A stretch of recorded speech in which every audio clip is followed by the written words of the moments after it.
So I'll repeat my name. I'm C.T. Tamura. This is New York Buddha Dharma, and we're talking tonight about Cutting Through Spiritual Materialism, which is a book by Chögyam Trungpa, also edited by John Baker, who is here with us tonight. And you know, I was actually giving a talk about spiritual materialism a couple weeks ago, and the thing that was really interesting is we were talking about sort of the basic stuff, a lot of the stuff I'm going to talk about tonight too. And at the end of the talk, it was a short talk, 20 minutes or whatever, but people had I think that people had a really hard time with the concept of spiritual materialism and like what it is and how it exists for us in a sort of day-to-day world, and how our practice is related to this concept of spiritual materialism. And I think it's something that is really important to understanding our practice and the nature of our practice and what we're trying to do. And it's also can be very subtle and very sort of devious in terms of the way that our minds, our egos, kind of attach itself or themselves to spiritual materialism. And by that I mean, there's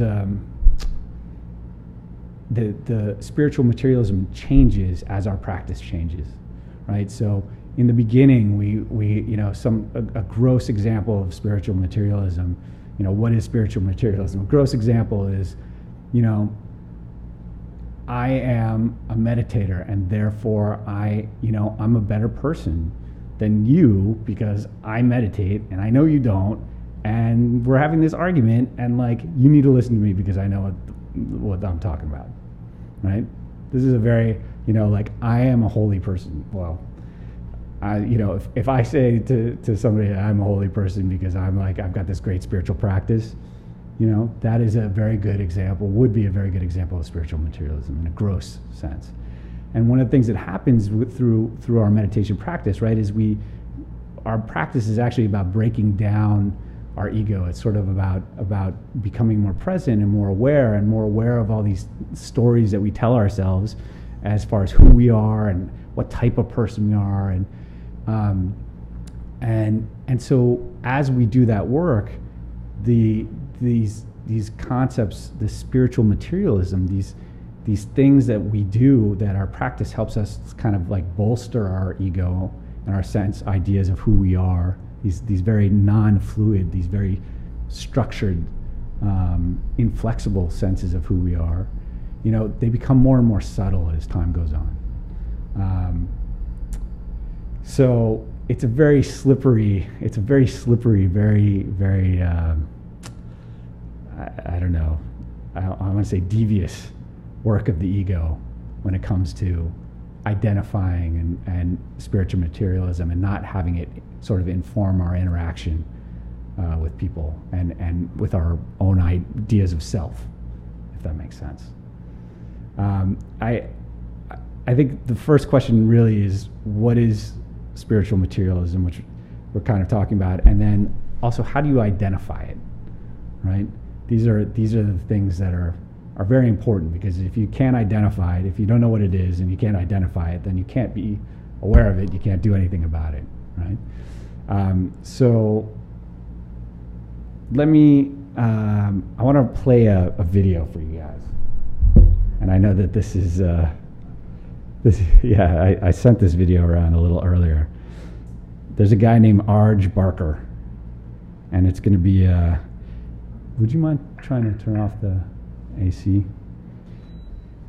So Arj Barker, A-R-J Barker, and he has a music video called The Sickest Buddhist. Oh, and I'm hoping that you guys will. I don't know, have you ever tried to use a mouse upside down? It's very. So just. Hey baby, where you at? I'm still at the ashram. How's it going? It's going killer.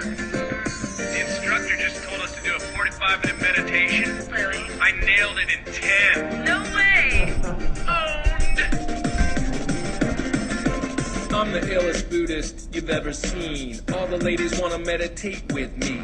I look so serene when I bust a lotus, but I don't have an ego, so I wouldn't even notice. I think of you before I think of myself. That's probably why people think I'm so chill, but still, I'm hella intense.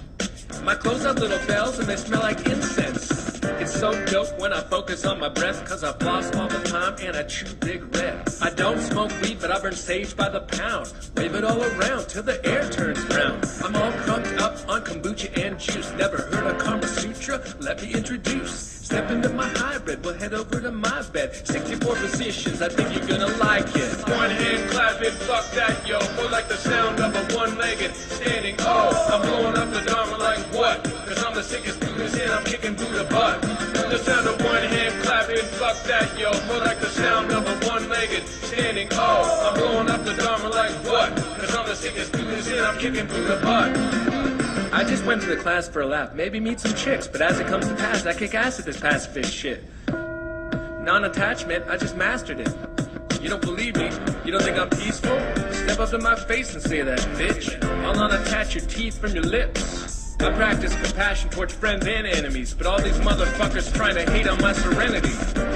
He's so spiritual, so unmaterial, almost ethereal. Organic cereal. His aura is so bright, his chakras are so tight, his energy is light, his hair is so right. He's so sweet and beautiful.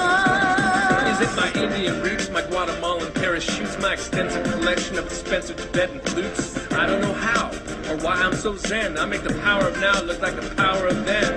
To hell with Dr. Phil, Oprah, and Martha. I chill with Eckhart Tolle, Deepak Chopra, and Siddhartha. Buddha taught me to be humble and kind, but I'm so fucking present, I'm like ahead of my time. Enlightenment eludes most till they die, but I open my third eye on my first try. Why? I don't know. I guess I'm just a bomb. When it comes to modesty, I got it going on.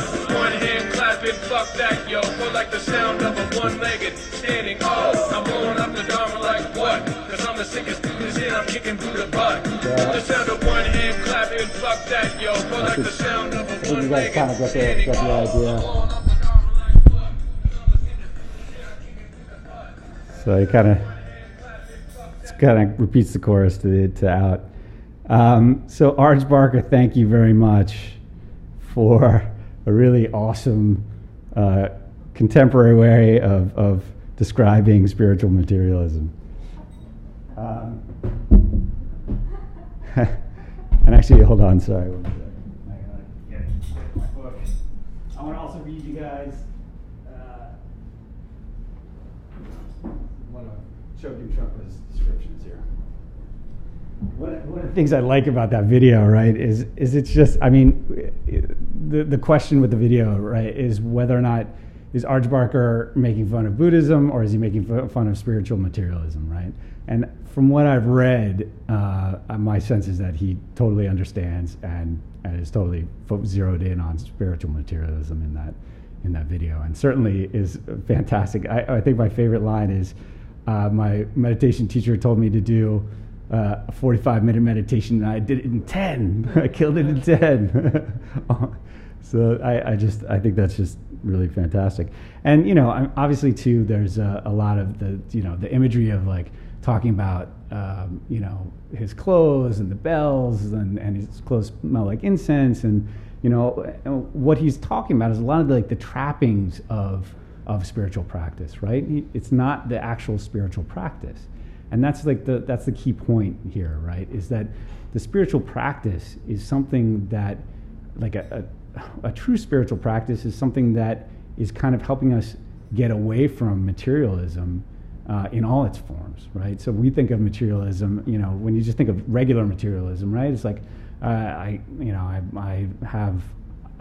bought a nice car because I like to show off the fact that I'm like, I have money and I can afford like a nice car, and I have an important job, and I'm an important person, and or it can be clothes, it can be any kind of material thing. And it's not to say that there's anything wrong with a nice car or nice clothes either, but it's sort of in the way that we use it, right?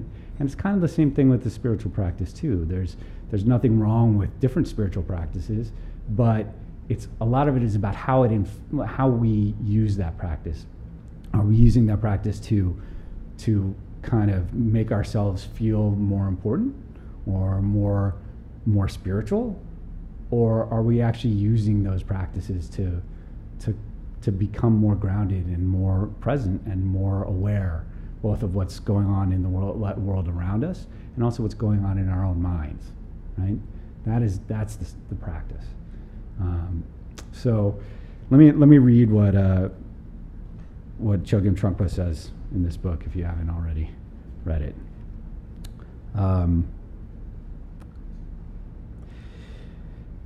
There's a couple of different things. The first thing he talks about, and this is the opening chapter of the book, he talks about the ego a little bit. The problem is that the ego can convert anything to its own use, even spirituality. Ego is constantly attempting to acquire and apply the teachings of spirituality for its own benefit. The teachings are treated as an external thing, external to me, a philosophy which we try to imitate. We do not actually want to identify with or become the teachings. So if our teacher speaks of renunciation of ego, we attempt to mimic renunciation of ego. We go through the motions, make the appropriate gestures, but we really do not want to sacrifice any part of our way of life. We become skillful actors, and while playing deaf and dumb to the real meaning of the teachings, we find some comfort in pretending to follow the path. Right? I think that, this is, again, relating to this, maybe you've run across, or, maybe you've had the experience yourself where, maybe there's something, there's, a temptation to wear something that denotes your status as a spiritual being, or as a Buddhist, let's say, right? So, for instance, mala beads. I actually really like mala beads, and I wore them for a long time on my wrist. And I was kind of like, it was kind of like for it in and of itself, there's nothing wrong with this, right? And I kind of wore it as a fashion thing. But it could also be a component of, hey, look at me, I'm a spiritual person, right? And again, there's nothing inherently wrong with the action itself, right? There's nothing inherently spiritual materialistic about carrying them around or wearing them or whatever, but a lot of it depends on how you internally kind of work with that, right?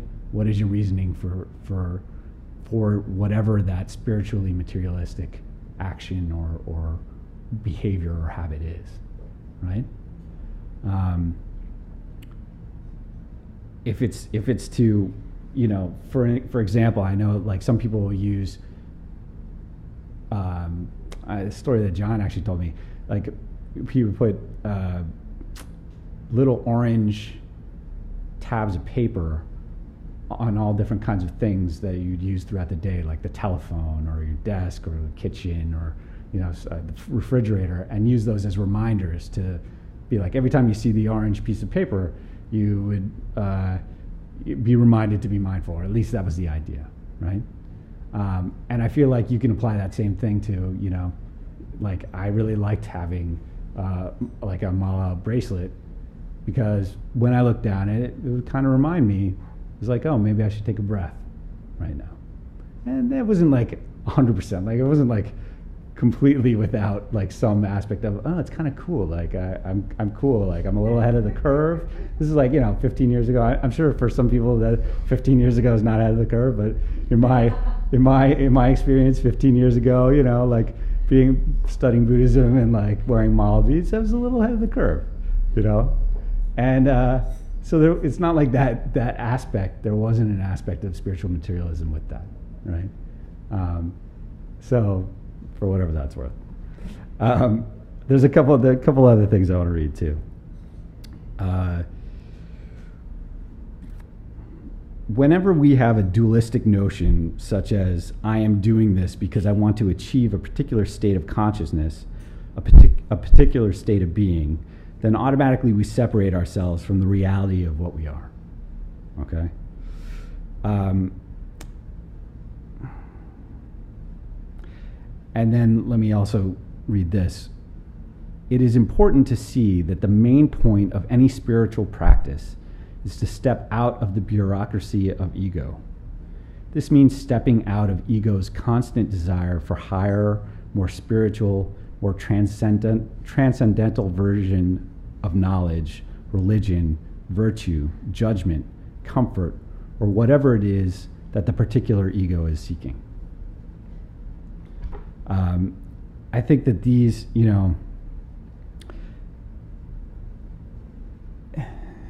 so part of what drives us to this a spiritual practice, we're probably not doing it in the efforts to become millionaires or like have a really successful career as a meditation teacher, or maybe we are, I don't know.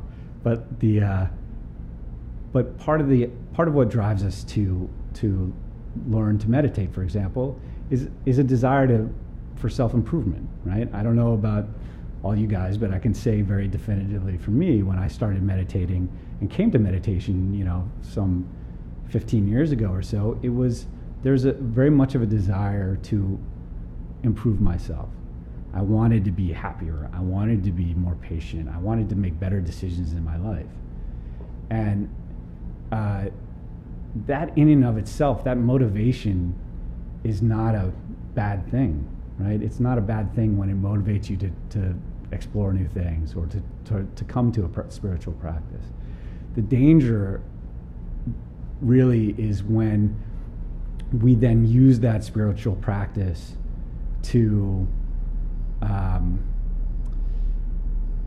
really kind of bolster and build our sense of self, right?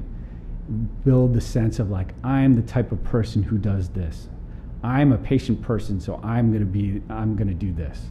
I am a peaceful person, so I'm gonna be this way. I'm a spiritual person, so I'm gonna be this way, right? Whatever that way is, that is a pitfall. And it's a pitfall because you can get stuck in these concepts of how you're supposed to be, right? Rather than dealing with the present and what's actually in front of you and how things are. And every time that we get a group of concepts through a spiritual practice, be it, Buddhist practice, whatever, it could be a yoga practice, all these things, and we use those those teachings as ways to inform us on how to act at any given time, then we're not actually dealing with the present. We're not actually dealing with what is in front of us, right? And what our practice should be helping us do is actually the opposite. It's not creating a set of rules by which we interact with the world. It's actually helping us let go of the rules and the sort of stories about rules that we tell ourselves in our interaction with the world around us, with the people, and with ourselves. Does that make sense? So with that in mind, I think that that's a pretty good introduction to what spiritual materialism is. But the next thing is, how do we actually identify it? How do you recognize spiritual materialism? Because it can be very tricky, right? So just another example from me, right? I have informally, I started practicing meditation a long time ago, and I've informally been teaching people how to meditate, and now formally I've started to teach people how to meditate, recently. And I really enjoy it. It's great. But I remember, recently I was having a conversation with a girl, and we were talking about spiritual practices, meditation, and she started talking about some sort of aromatherapy and some other stuff that, for me, I found it's not really my thing. Like, I kind of have a little bit of a reaction. I was a little reactive to the stuff that she was presenting as meditation. And part of that was because in my head, she was talking about crystals and aromatherapy. And in my head, I was sitting there and I was like, that's not meditation. That's not what I'm talking about here. Like, and I didn't say this to her, right? But I started to get a little bit reactive and a little bit aggressive, and I was like, well, let me tell you like how it really is, and I realized, part of the reason that I was doing that was, there was a sense there was a sense for me that I was like, oh, well, I've been doing this a long time. I know what's up, and I'm even like starting to teach meditation. Like, you need to listen to me because I know and you don't, right? And it really, I'm exaggerating it a little bit. Like, I wasn't like really in her face, but that sentiment existed, right, for me. And to me, that's a good example of how, even after 15 years of practice and a lot of study and great teachers, and this concept of spiritual materialism I've been familiar with for a long time. It totally makes sense to me. I get it. I got it a long time ago, but it still works its way back into my life and into my practice, into my day-to-day existence, right? So that, to me, was a little subtler of an example of spiritual materialism, because it wasn't actually, none of that stuff I just articulated, that was all in my head. I didn't actually say any of that, although that might have been my attitude a little bit, right? So as it changes, right? As it changes for me, as an example, from mala beads to conversations in my head that are a little subtler, right? That's how this spiritual materialism kind of will stick with me, right? And it morphs and changes as my understanding, my practice changes. So I think that, one of the things that actually I think John said in the email about tonight's class is that spiritual materialism will stick with us and dog us until we reach enlightenment throughout all our days, and when I asked some people recently, I was like, so I kind of gave a similar kind of talk to what we were just talking about, and I asked some people, so what are examples of ways in which you've been spiritually materialistic? And the answers I got from half the people there were, I'm not spiritually materialistic. None. I don't have any spiritual materialism. And I think that it's possible that you don't, but it's probable that you do. And if you think that you don't, you're probably not really really quite ready for that message, maybe. So what I'd like to do is I'd like to ask for you guys to kind of tell us about ways in which you have one of two things. You can share whatever you want, but I'm curious about why you think it's hard for people to deal with this concept of spiritual materialism. Why is it a tough subject? Because I can guarantee you that it is a tough subject for a lot of people to wrap their minds around sometimes, particularly if you've got a spiritual practice and maybe have had one for a long time,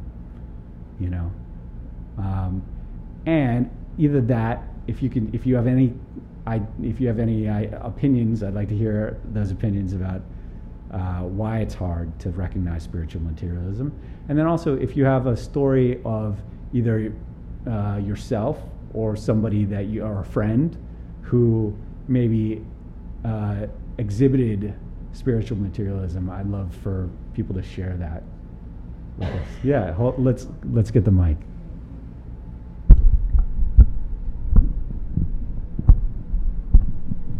There was one time I was, things that bothers me or people that bothers me. And I just got an email about having to go to certain meeting, and I know I'm going to be so bothered by those people who are in the meeting. And I just replied that, oh, I don't have time. I have to go to my meditation class.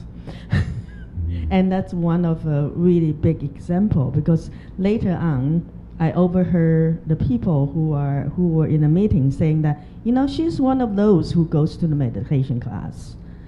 And so it's like, by saying that, when I said it, I just felt that, wow, it's a way to kind of like fending myself, because I know I already perceive that I'm going to be not in a very, peaceful state if I go to that meeting. And so I'm just saying that as the way to fend it off. And these people probably sense that, and they're fighting it back by saying such a thing, So I think it's although I did not say it in a way that I'm superior to them, I'm above everything. See, you're going to be fighting in a meeting, and here I am going to the meditation class that I am going to be so peaceful. I'm going to be separate from you guys who are going to fight, So that I realized that later, that was really funny, yeah.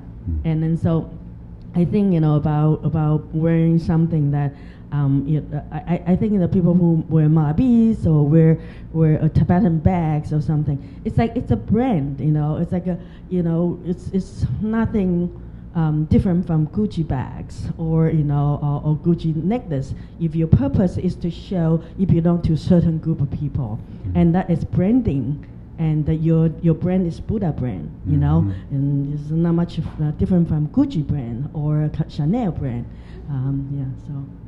So for me, if I have something that like you said, the yellow tag or whatever, or maybe for some people they really feel that when they wear their malabi, they actually, it's a shortcut, like when they look at something and then remind them of that right away, it kind of like take them to a place that without time and space, and where they were into the like a shortcut to the state when they were in a samadhi, in a meditation state. Then that's a beautiful thing.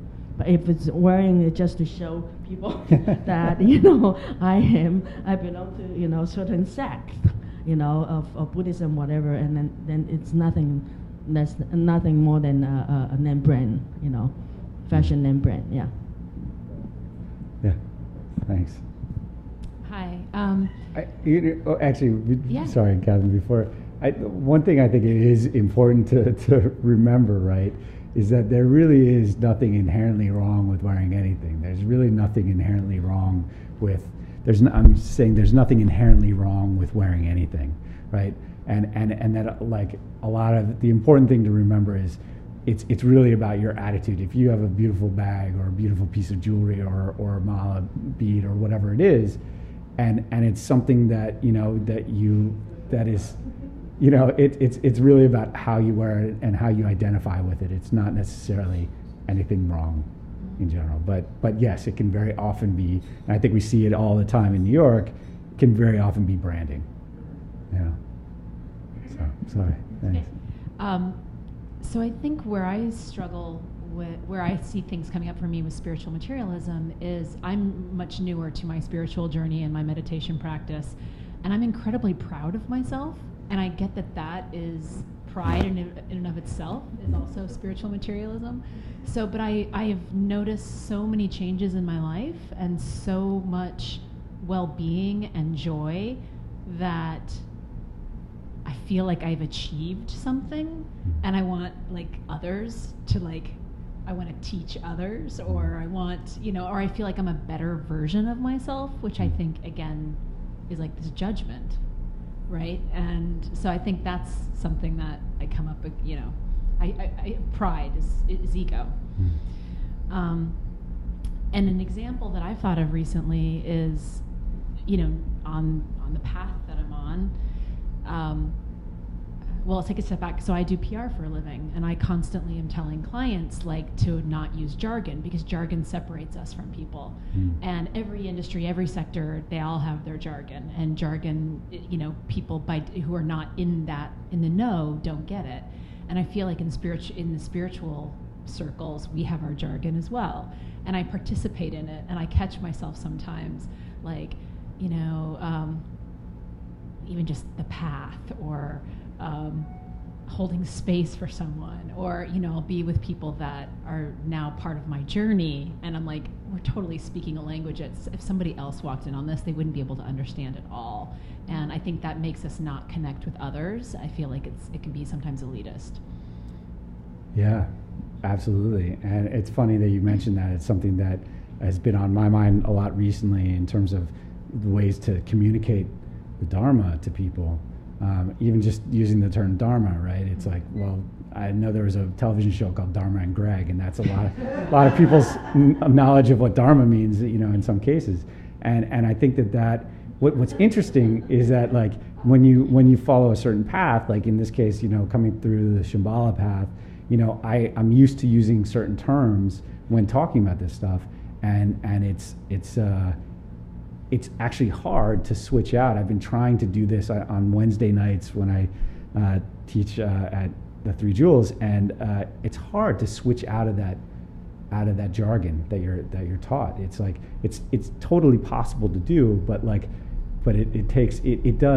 if you're explaining things with a term like a Sanskrit term or some kind of Buddhist term, and you're not, and the other people don't know what that is, like, then they immediately feel like they're like, oh, I don't know. I mean, what does that mean? Like, what is this person talking about? And I think that's really important to be kind of aware of.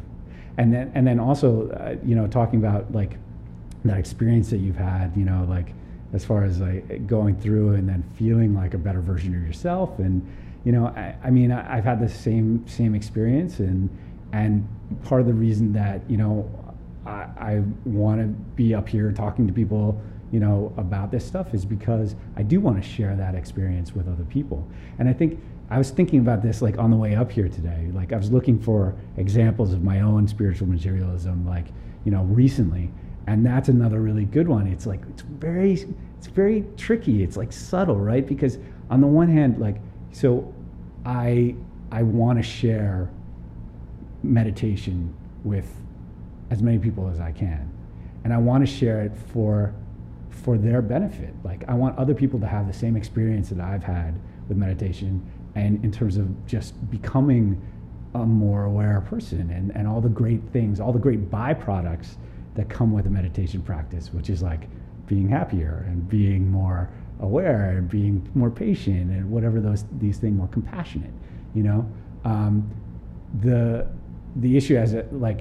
issue for me is that, like, well, it also makes me feel good. I also feel good when I'm sharing these things. That's not a bad thing in and of itself, but it can be tricky, right? Because am I trying to share meditation or teach meditation because I want to share that experience for the benefit of other people? Or am I trying to teach and share this because it makes me feel like a better person, or a more important person, or a more enlightened person? And that's like the thing that we have to be, I feel like probably will always tread that line, as long as we're walking that path, is like being aware of, well, wait, why am I talking about this? Why am I saying these things that I'm saying? Am I saying it because I'm trying to make myself feel better or more important or build my ego? Or am I saying it because that's what the person or people in front of me will benefit from hearing? And it's subtle, man. It can get right in there and like catch you when you're not even looking at it. So, yeah. So I have a fresh example that kind of piggybacks off your Pride thing. I was away this weekend for Pride, actually, in DC, and when I came home, I had asked a friend to water my plants, and I came home and they were almost all dead. Yeah, one of them is probably dead, the other ones are just in bad shape. And so I contacted my plants, yeah. Okay. So I contacted my friend. I said, did you have a chance to water them? He said, oh my God, I completely forgot. And I know he's been very busy right now. And I was upset. I was really angry. And I didn't like lay into him. We were kind of texting about it.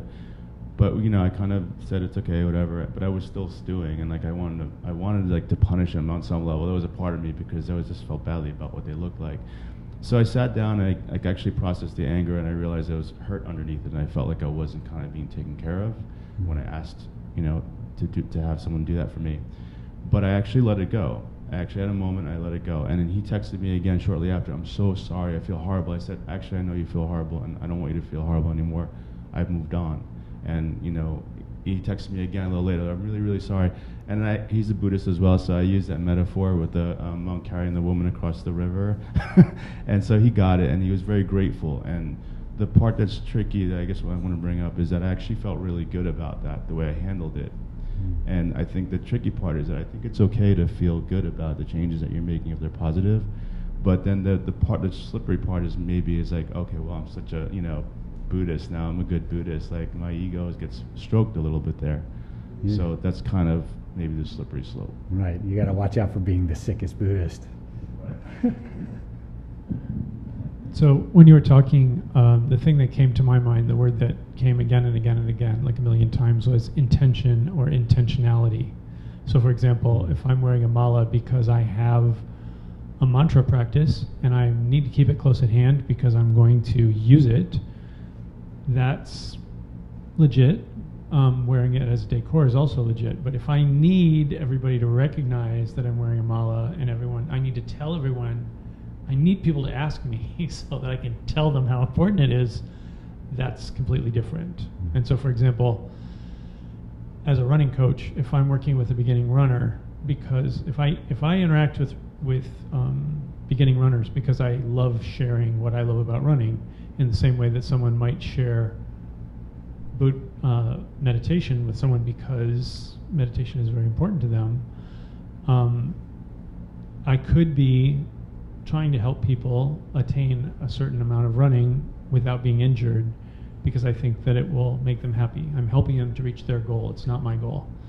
But when all of a sudden I need them to succeed because if they don't, I won't be a good running coach, that's a problem. And so I think of it more as a tightrope than as a slippery slope.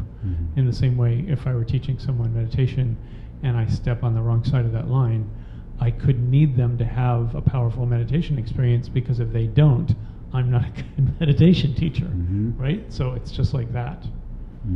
And I would say I think we've all had the same experience with slightly different words at slightly different times. But when I started asana practice, it was really good for me.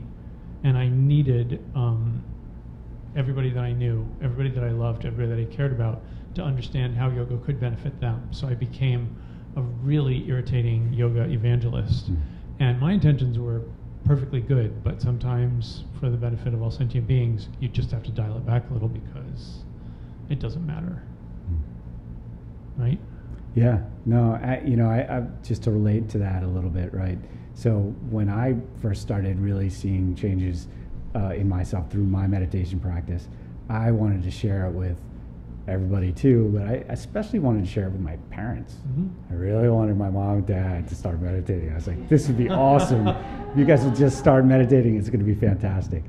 And so of course I tried to get them to meditate, and my dad was kind of like, yeah, no, it's okay. And I was like, okay. And my mom was like, yeah, she, tried it a little bit and that was it. So I,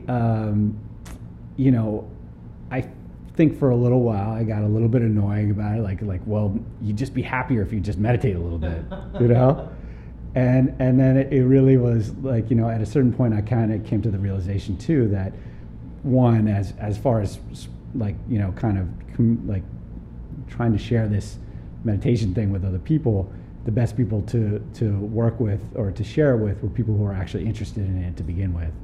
It's hard to force somebody to pay attention to that or running technique or whatever. Or if somebody has known you for a lot of years and they notice a change in you because you've been doing the work and there is a change and they say, I've noticed this change in you, then that's an opening to start sharing rather than going and really beating them with meditation until they submit. But I was also thinking that I have the super good luck to practice asana sometimes at gyms which have mats, and sometimes at the Iyengar Institute, which has everything, Mm. mats, blankets, straps, blocks, everything. And I was thinking about, particularly in certain affluent sections of Brooklyn, but everywhere really, how some people brandish their yoga mats in a way that says, I'm a yogi because I'm wearing my yoga mat with just the right strap and blah, blah, blah, blah. And some people just seem to be carrying it like a little kid is carrying a backpack full of books. And neither one of them is right or wrong. I'm not casting aspersions. But I'm just saying that when I have the eyes to see, or when I take the time to be mindful about what's going on around me, it's interesting how different people can be in expressing who they are and what's important to them with accessories. And I think also, right, so part of that, a key component of that and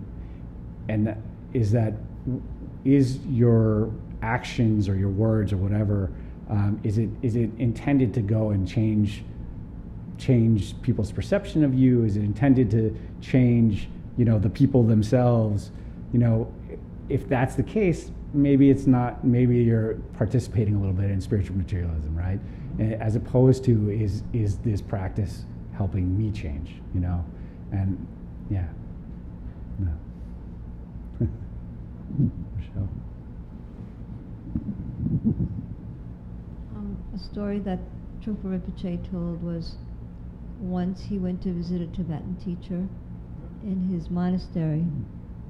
Trungpa Rinpoche went to visit a Tibetan teacher in his, I don't know if it was a monastery, but his center somewhere in the United States. And they had a puja in the shrine room, everything was very nice. And then the teacher invited him to come into his private quarters, like his bedroom or whatever. And they were sitting on the floor, and then underneath the teacher's bed was an ashtray and cigarettes and matches. And he kept them hidden so that his student wouldn't know that he smokes. And he invited, because Trungpa Rinpoche smoked, and he drank alcohol, so they had pulled out the ashtray and they had a little smoke, and then when they put the ashtray back, and then they went out of the room like nothing happened. And then when they were walking out of the room, Rinpoche was saying in a very loud voice something like, well, what do you think about teachers who hide ashtrays underneath their beds?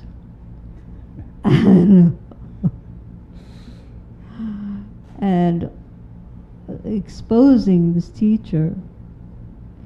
And well, that's something that Rinpoche would have done, because that to him was the ultimate spiritual materialism, pretending to be a holy teacher and then really having these little hidden things about yourself. Whereas Rinpoche's life was, everything was out in the open. Whatever he did, he was never alone. He was always with his students. His students served him, took care of him, ran his household, lived with him, and there was nothing hidden. There was no, he always used to say, there are no hidden agendas. They even went to the bathroom with him. Like his attendant would go to the bathroom with him. And then I remember being on shifts, guard shifts, and seeing Rinpoche sitting on the toilet and the door is open. Like there was nothing hidden. And in a way, you might think, well, this is kind of weird. But in another way, you always knew what he was up to, and he was never hiding anything. And that's ultimate spiritual materialism, is outwardly trying, as you say, trying to be this like holy person, and inwardly doing all kinds of weird things, like trying to be pretending you're a vegan when you're really eating meat at home when nobody's watching, or Rinpoche used to say, like, you're on a retreat in a retreat cabin, like in Tibet. He said people would do this. They'd be in the retreat cabin, and at 5 o'clock in the afternoon, they'd throw out the tea offering. And meanwhile, in their cabin, they weren't really even practicing. But it was like all for show, to make it look good.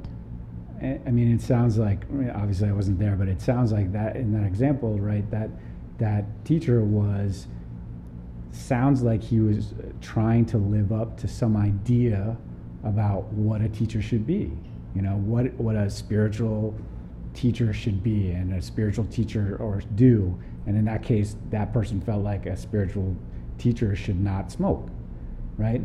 And that's a perfect example of you know, like you say, I mean, it's sort of like, you know, it misses the point of what he talked about and I read is the identification, the wholehearted, whole embracing and identification of the teachings, the embodiment of the teachings, as opposed to, you know, being an actor trying to do a really good job of pretending like they are the embodiment of the teachings. Does that make sense? Like, Yeah, the double-edged sword here is that you're not only hurting yourself by being deceptive, but you're also hurting the people around you because you're making them think that they're bad.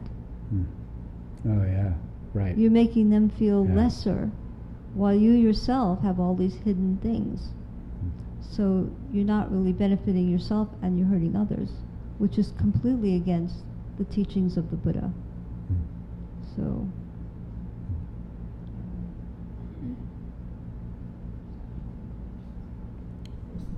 I guess I'm sitting here and I'm sitting here wearing this T-shirt. Which is a very nice T-shirt. But I haven't worn this T-shirt probably since I bought it, which was like 5 years ago, and I just sort of, you know, I adore Leonard Cohen, and I put it on, and here I am in this class, and I'm like, oh my God, I'm branded. But at the same time, you know, for me, I was like, well, this is an enlightened T-shirt I'm wearing, you know, what it's about. But but as you say, the double-edged sword, you know, it's a projection. So, you know. everyone is a good practitioner, Leonard Cohen would be in good shape. I said if everyone was as good a practitioner as Leonard Cohen, we'd be in good shape. So I guess since I'm going on a retreat, I'm thinking about that. But in any event, it's an interesting thing because I hardly ever wear T-shirts with anything branded, and I would say this is probably the first time that I've done it. I usually would even wear it underneath a shirt, and to walk into the conversation that you're having right now about spiritual materialism, I feel like, well, here I am. I mean, it's a perfect example. Thank you for sharing that. Yeah. But I think to CT's point, it's like, it's like, why did you wear this shirt? Like I actually bought this bag so many years ago, and I had no idea what it was, and it just spoke to me, and I've been wearing it for probably 15, 20 years, and so for me, it had no connection in that. Oh no, well see, for me, it had a major connection. Okay. Actually. The connection that made you feel good, or like you needed others to see? Nothing for other people to see. Then that's... It's just that I happened to be wearing turquoise pants, and I pulled the T-shirt out, and I went, oh, Leonard, you know, and then I just went into a whole little thing, and I did wear something I was going to not even show the T-shirt, but here I am. But then wouldn't that not be spiritual materialism? No, So, no, it's still branding. It's still a projection. So let me just suggest another thing too, because this is an interesting question. We've been focusing a little bit on clothing too, right? Like, you know, I think that I'm sort of branded right now, right? I'm wearing this is my professional branding. This is my real estate branding. I don't wear jackets when it's above 80 degrees, right? But and I think that there is, if some clothing brings you joy, and it's not necessarily because you're trying to make other people perceive you as being such and such a type of person, I don't know if there's really a problem with that. I don't know if you would really. John has an opinion on that. Mine is very personal, actually. Yeah. So, because literally, I went to see her at Leonard Cohen, and then I think it was the day after that or something like that, I went to my father's funeral. And I wore the t-shirt underneath my suit that I was wearing. And for some reason, like when I heard Hallelujah and just what it's about, there's something in me that connects on a level of, a human quality and compassion, and that's what it's about for me. John, did you have something you wanted to add?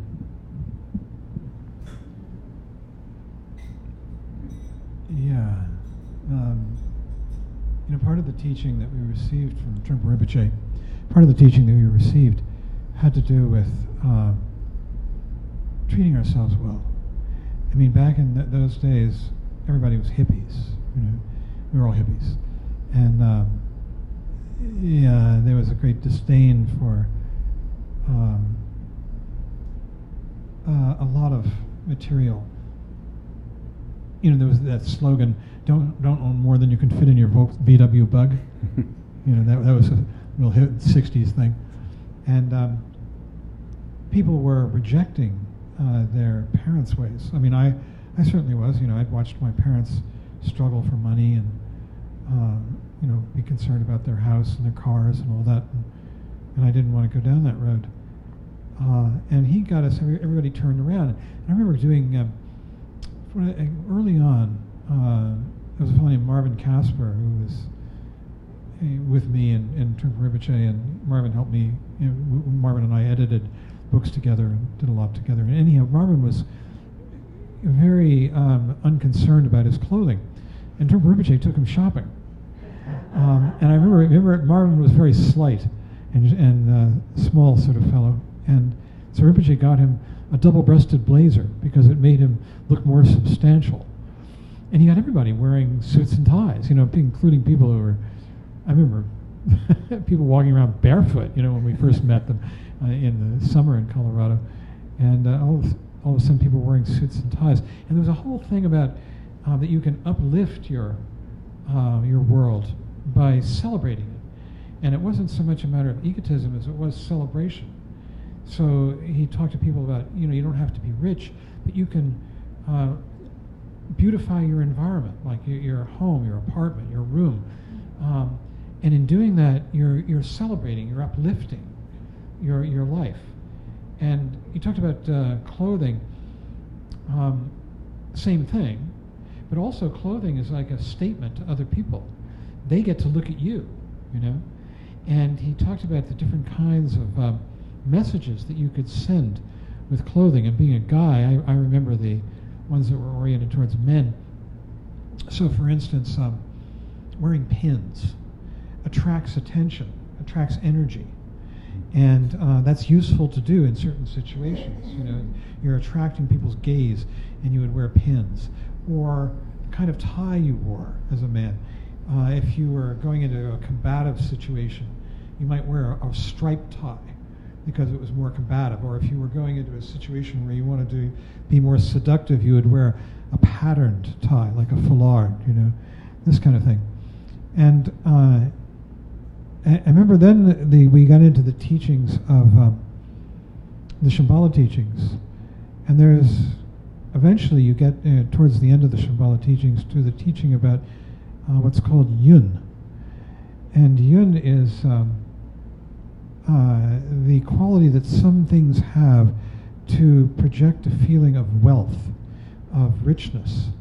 I'd say that Buddha statue over there has a bit of yun to it, especially the way it's positioned against that black banner.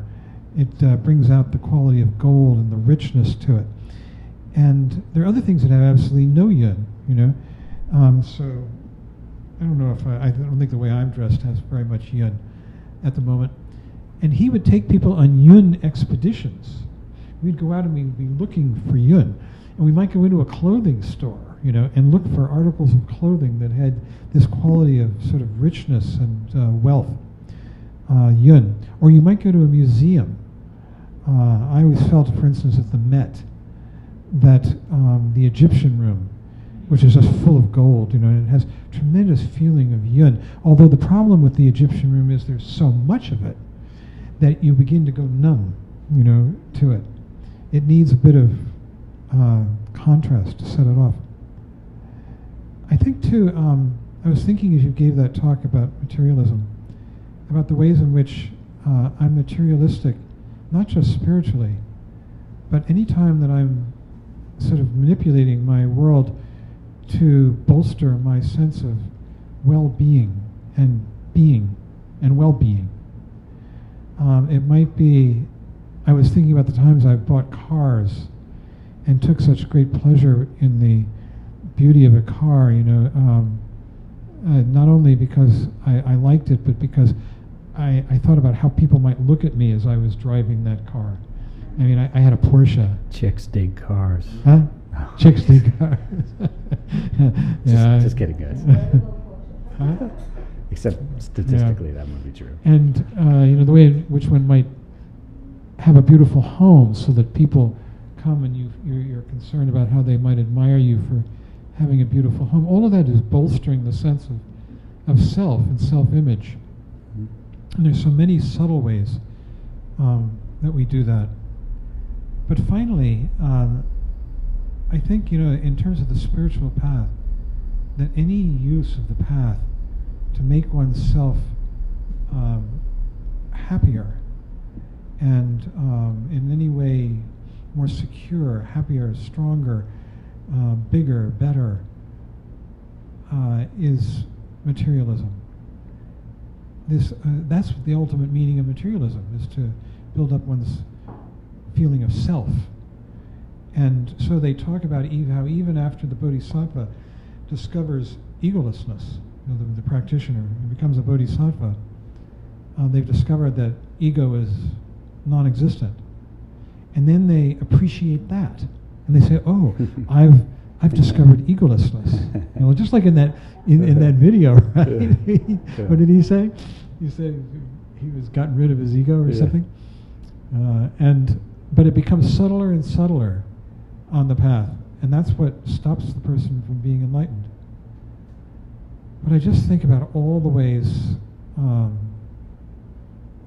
used to be a bit of a clothes horse, and I'd shop at my three favorite stores were Paul Stewart, Ralph Lauren, and then if I wanted to take a step down, I'd go to Brooks. And it was this feeling of, sort of being well dressed and coiffed. It gets really, really subtle, doesn't it? The thing of building. I mean, that's what materialism is all about, right? Building up one's sense of self and ego. And I think too that the only way to cut through it is simply coming present. There's no other way. You can't do it by changing your style of dress or anything like that. It just has to be coming present. Just again and again. You're thinking, you're lost in thought. Thoughts are always about me.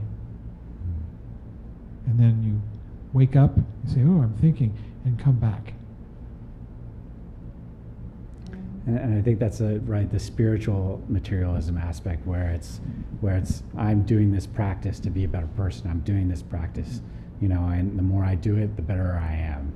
And it's just the same thing. It's just the same thing as buying a car or working hard so you can have the big house and the big car and the nice clothes. And not that there's anything inherently wrong with any of those things. It's just our intention and the way that we use them,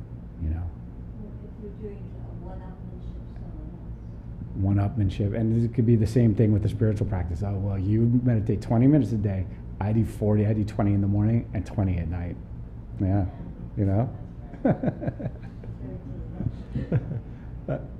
actually, could you? Yeah. You read out two quotes earlier. I was wondering if you would recap the first one for me. It was about moving away from who you really are or something like that. You remember that one? Yes. Would you mind just reading that out again? It's very Sure. brief, but I want to clarify before I say anything further.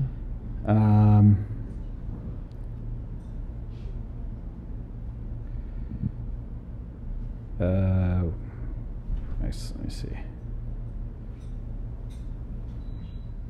So this was the quote. It's, whenever we have a dualistic notion such as, I am doing this because I want to achieve a particular state of consciousness, a particular state of being, then automatically we separate ourselves from the reality of what we are. So, right, thank you very much. So it strikes me, listening to everybody talk, and particularly the gentleman here, the running coach, who took it out of the realm of spiritual activity into ordinary day egotism, basically, that summarizes in a way what spiritual materialism is. If you're a practitioner, if you have made some sort of commitment to trying to develop and maintain awareness, then really any movement away from that, as John said last week, is a sort of loyalty to that rather than to the world of ego and its aggrandizement, is spiritual materialism. Yeah. Wherever you're doing it. And I think that's the key point, right, is that the spiritual practice, a true spiritual practice, if I could say that, is moving our allegiance to the present moment and what we're dealing with in the present. We're forgetting about all the ideas of what we should be doing or what the right thing is to do. You know, the present moment will inform us as to what is sort of the right thing to do. And every time we take a spiritual practice and inject that into our ideas about what should be the right thing to do, or that's when we start to have problems. Right, and another way of looking at materialism is that which is solidified, right? So if you move into that realm of where thoughts, ideas, identities become solid, then you're being a materialist. That's a great way of putting it, because that's exactly what those things can do, is they can make us inflexible and sort of not fluid, right? Not actually interacting with the present. It makes us static. And that staticness doesn't necessarily apply, or shouldn't in some cases. Yeah, that's great. I'd never thought about it that way.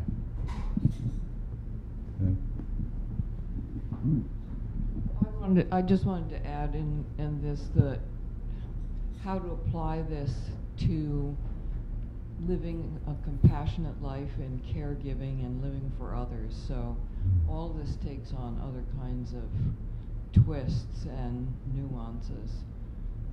Living in the present is part of that. That is true. Presenting yourself in terms of how you present yourself when working for the benefit of others is somewhat different than when you're presenting yourself just because you like to be dressed this way or that way. That's one. And then it becomes very tricky when you're doing a lot of caregiving, which I've done, in terms of your ego in the whole compassion, caregiving experience of other people's pain, and the whole sense of self and other becomes a very fluid and much more, it's another kind of dimension of challenge. And sorry, go ahead. No, that opens a whole door of where I've been living my life. It reminds me just slightly of a conversation I had in high school, my high school religion class, with a professor, and we were talking about altruism and Mother Teresa, and maybe getting us into a whole other, opening a can of worms here, but the question that I had is altruism, is it altruistic if the person feels like they get something out of what they're doing to help other people? And it's a very, like you say, it's a very tricky kind of fluid thing. And I think that the point is, that if you're, when you're really present, when you're truly present with somebody and you're helping them, like, chances are, if you're not injecting your own ego and your own ideas and you're about how things should be or how you want to be, and that you're a good person if you help this person, if you're actually just helping somebody, then that's kind of I think a true, like a spiritually non-materialistic way of doing that. It gets much more complicated and subtle than that, though. Yes. Yeah. Well, Believe me. Yeah.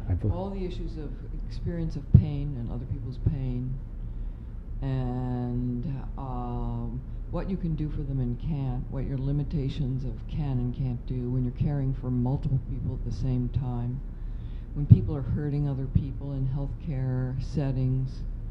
I mean, it goes on and on and on.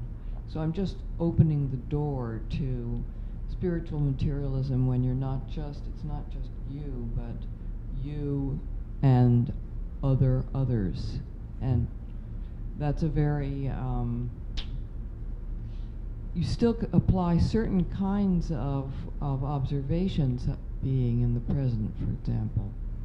But and I think ultimately, right, the only thing we can really do, I mean, the only thing we really can do, kind of like John was saying, is the more present we are and the more aware of where our motivations are coming from, like in terms of our thoughts and our actions, whatever that interaction may be, is really if there's one thing that can guide us, it's just trying to be as aware as possible as we can in terms of the motivation for our actions and our words, right? Well, one of the ones that I find very tricky there is a notion that you've used, which is happiness. It's very, yeah. And even when I've gone on retreats, and we were having oryoki, I don't know if other people know, a meditative eating style that's called oryoki, and there's the kind of notion of you go beyond whether it tastes good or it doesn't taste good. At the same time, you're still holding on to, is this pleasant? And there might be something of joy in pleasant. And is joy something which is ego? And on you go there. And when you're dealing with people who are in a lot of pain, I mean, and happiness, and is happiness a value that you should aspire to? And what do you mean by happiness? Yeah. Okay, and what do you mean by pain and not pain? So I'm just entering into the domain. I'm not saying anything more. Yeah. I think that it's a very good point, and happiness is a very kind of can be a very sticky question too, right? I think the thing that we, one of the things in a forward to another, in a forward that somebody wrote, that actually I can't remember what it was, but it was one of Chögyam Trungpa's talks. The forward says that Chögyam Trungpa very definitively said that people who come to a practice in an effort to become happy, or is spiritual materialism.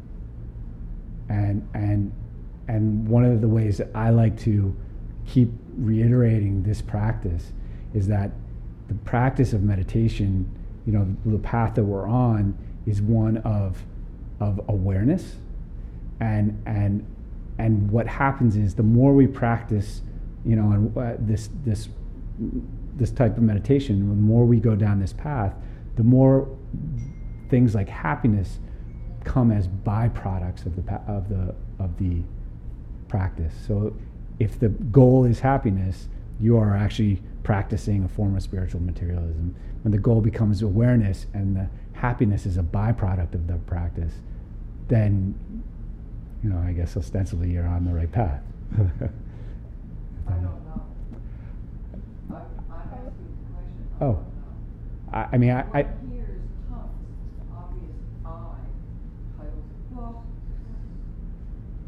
conferences, this, happening, and I find sorry. One hears happiness used a lot, sustainable happiness, this, that, and the other, and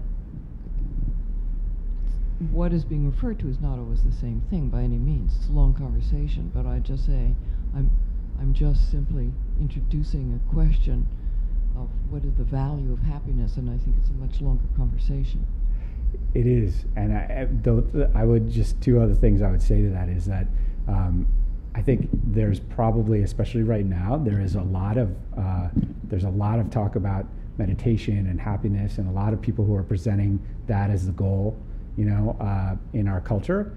And I think that, there's a lot of spiritual materialism going on there. I think it's very possible that people are either presenting it or pursuing it for the wrong reasons. But the thing that I would also say is that presenting happiness as something that happens when you meditate is not wholly incorrect, and it is also maybe very useful when you talk about skillful means, right? The skillful means in order to introduce this practice to other people. If I can get people to come sit down here and listen to myself or John or Rochelle or anybody who's been teaching, about this path, by presenting happiness as sort of a hook to get them in, I feel like that's skillful means. I think the problem is, that the issue is you can't stop there. You can't just present it as like, oh, just meditate and you'll be happy. Even though there's a kind of roundabout truth to that, you have to also present to them that fact that, well, actually sitting and practicing is not, the goal is not happiness. The goal is awareness, and the happiness and all those other positive things tend to follow that practice, that awareness. Does that sound good to you? Yeah. I just want to say one thing that Trungpa Rinpoche always used to say: you may not be happy, but you could still cheer up. Yeah.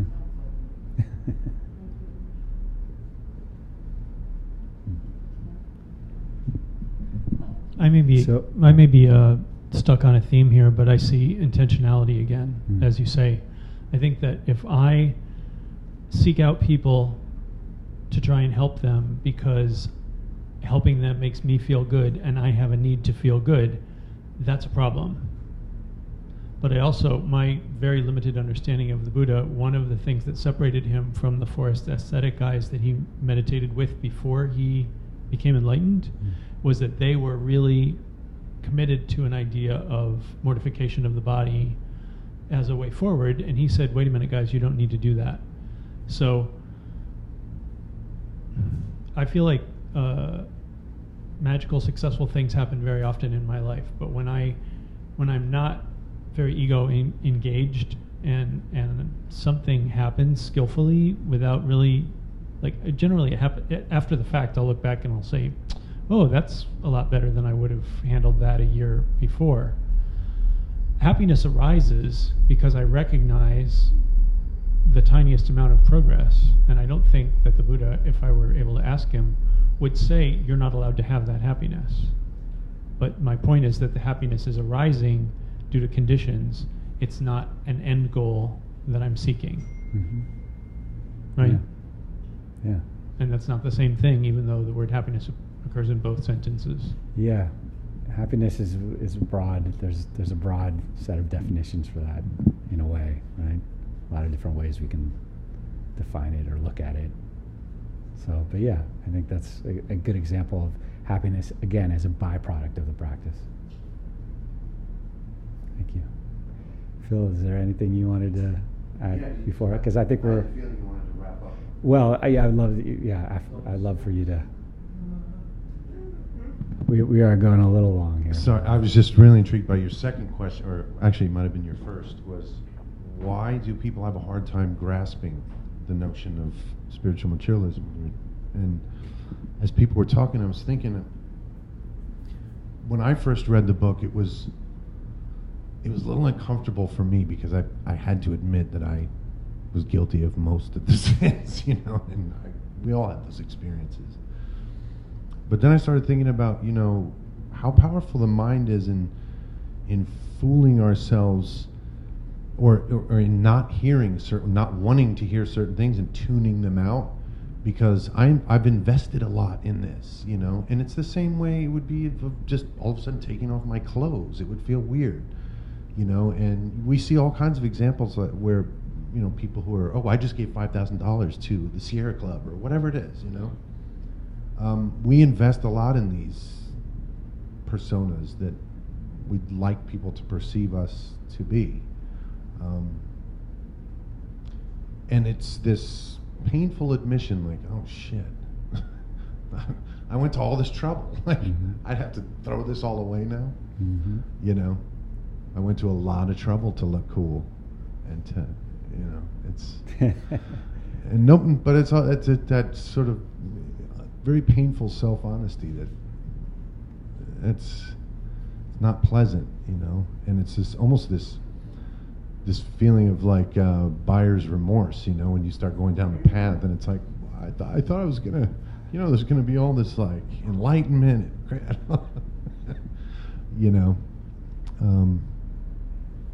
but that's really, and even engaging in spiritual materialism is an important part of it. I found that how else would I have had that visceral experience of, you know what I mean? Like without it, there is no such thing as like perfectly sidestepping every little, and I've found myself learning a lot from seeing how judgmental I was of myself, and this constant, like, like you were saying, like, or the video thing, like I did it in 10, like that's so me. I'm so Mr. Overachiever, and it'll catch me in different ways, but it's being able to start to notice the subtle nuances that becomes almost an art form, and this dance that you do with, oh, I see you, you dirty motherfucker. It's that, and they can be your greatest teachers, but it doesn't feel good, and it's not. I don't think it's supposed to. But that was my two cents. But I really like the way you posed the question, because it got me thinking about, even how easy it is to play those games with ourselves. It's almost like mental masturbation. It's the ego is so tricky. My God, it's such a tricky thing. It really is, and you have to have a healthy respect for it. The one thing I would just say before we end is, in the first chapter, he talks about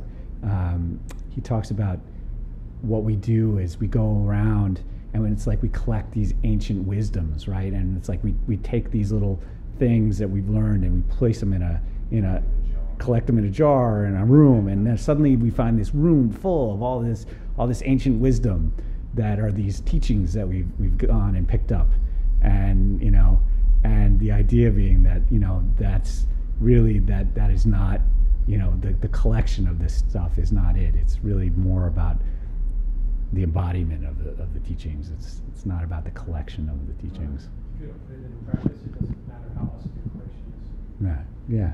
Exactly. Well, and it's the whole live in the now fad. Yeah. Most people can't live in the now because it's too painful. Yeah. It's too sharp, too bright, too yucky, and too smelly, and too overwhelming. Yeah. We need a toned down version of now. And the mind has to create something that it can digest and keep as predictable and as simple and as as few choices as possible. Just tell me what to do. Tell me what to say. Okay, this is what you want me to wear. Great. Okay, cool. Yeah. But I'm it's hard. I still bristle when I see how fatty it's become, trendy. I'm being mindful right now. Have a nice day. Oh, the New Yorker in me is like, really?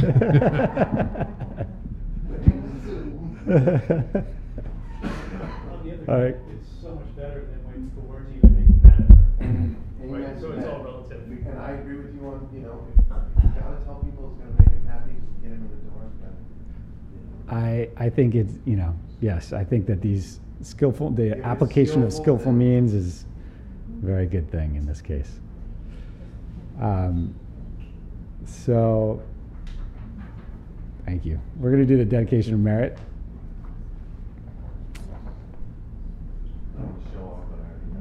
No,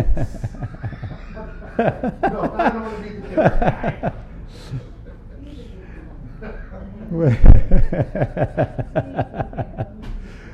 So, I guess when we as we go about our days in the next week, Let's think about all, like when we start thinking of ourselves as spiritually evolved people, we can just refer back to the images of Arj Barker as the sickest Buddhist. I'm going to work really hard on doing my 45-minute meditation in 10. I'm going to do that all this week. I've got a really busy week ahead of me. All right. So, dedication of merit. By this merit may all obtain omniscience. May it defeat the enemy wrongdoing from the stormy waves of birth, old age, sickness, and death. From the ocean of samsara may I free all beings. By the confidence of the golden sun of the great east, may the lotus garden of the Rigdon's wisdom bloom. May the dark ignorance of sentient beings be dispelled. May all beings enjoy profound, brilliant glory. Thank you, guys. Thank you very much for your participation and being here. Thank you. Yeah.